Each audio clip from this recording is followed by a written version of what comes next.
Hello, it is good to be with you again for this time of Bible study. I thank you for watching and hope you'll continue to watch. I also want to invite you to worship with us at the Bearden Church of Christ.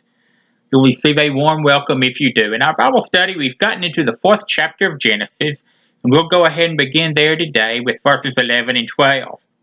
And it's there that we read, "And now art thou cursed from the earth, which hath opened her mouth to receive thy brother's blood from thy hand. When thou tillest the ground, it shall not henceforth yield unto thee her strength. A fugitive and a vagabond shalt thou be in the earth." Cain has killed his brother Abel, and now God is handing down Cain's punishment to him. And as part of that punishment, Cain would not prosper. He would live a nomadic lifestyle. He would never be at rest. And even today, those without God are wanderers, if not physically, then spiritually. There is indeed rest in the Lord. And we move into verse 13, and it's there that we read that Cain said unto the Lord, "My punishment is greater than I can bear." We see here where Cain gripes about his punishment, but there's something we don't hear. We don't hear any remorse. We don't hear any repentance. We don't hear any sorrow for his actions. Even today, there are so many who feel no sorrow and they feel no need to change their ways, and yet they don't want to suffer punishment. And certainly that was the case with Cain. And yes, man can and does become so self-centered that he thinks that morals and laws apply to everyone else, but not himself. Folks, laws are there to protect us all, and they're there for all of us to obey. Morals are something that we all ought to obey and live by. And none of us become so great that we're no longer subject to the morals and laws that others are subject to. Although it appears that Cain felt this very way. He didn't want to suffer punishment, but yet we see where he had no remorse for the great sin that he had committed. We look now in verse 14, and it said, "Behold, thou hast driven me out this day from the face of the earth, and from thy face shall I be hid. And I shall be a fugitive and a vagabond in the earth. And it shall come to pass that every one that findeth me shall slay me."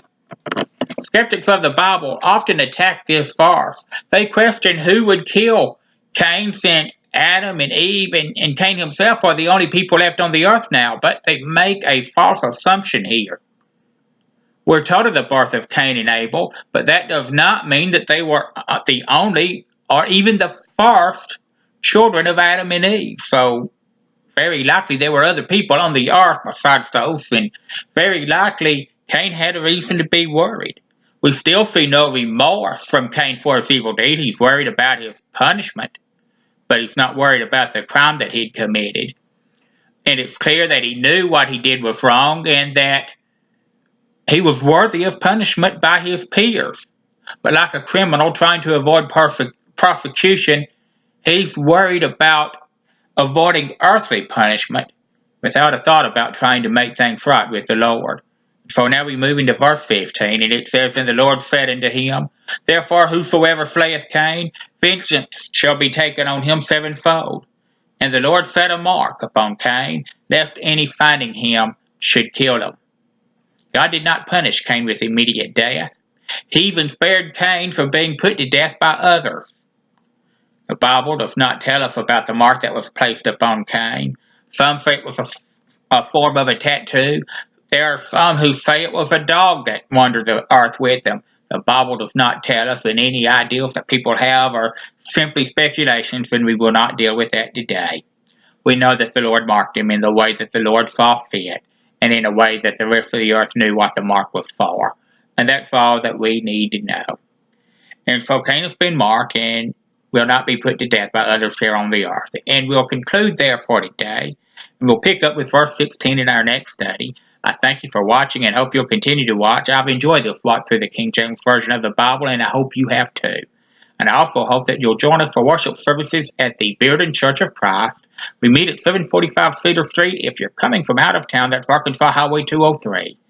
We meet at 10 o'clock for Bible study, at 11 a.m. for Sunday morning worship service, again at 5 p.m. for Sunday evening worship service, and we meet on Wednesday nights at 7 o'clock for midweek Bible study. We hope you'll come be a part of us. We look forward to seeing you. Thank you for watching today. Goodbye, and God bless.